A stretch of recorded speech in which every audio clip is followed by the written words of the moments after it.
Good morning. These are your BYU-Idaho radio morning headlines for Thursday, January 15th, 2026. Thanks for listening. I'm Jack Esplin.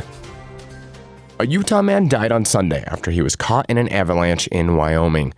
31-year-old Nicholas Bringhurst of Springville, Utah, died on Sunday afternoon near Commissary Ridge in Wyoming after becoming buried in an avalanche.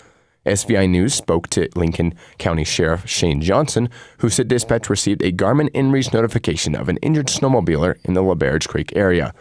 Star Valley Search and Rescue responded, and Bringhurst found and unburied him and initiated CPR, but Bringhurst ultimately died from being caught in the snow. He was buried in about 2 feet of snow. Avalanche conditions can be monitored, and to stay up to date on avalanche conditions, just visit BridgerTetonAvalancheCenter.org. The Church of Jesus Christ of Latter-day Saints announced milestones for several temples across the world, including in California, Utah, Mozambique, and Guatemala. Here are the following updates.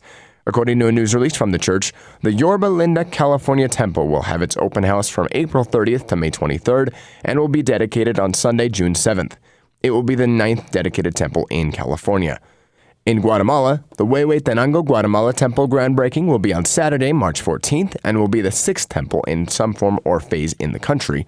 In Mozambique, they will receive their first temple, with the location of the Beira Mozambique Temple being announced. And finally, in Utah, they will receive their 32nd temple with the announcement of the location of the Spanish Fork Utah Temple.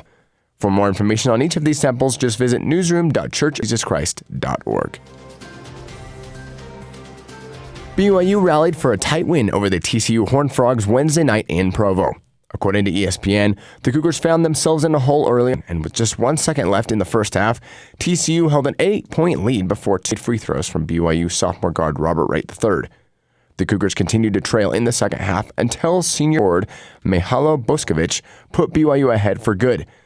TCU was able to come back and tie the game at 63 apiece, but Wright scored 4 straight, putting the Cougars ahead for good, leading to a 76-70 win.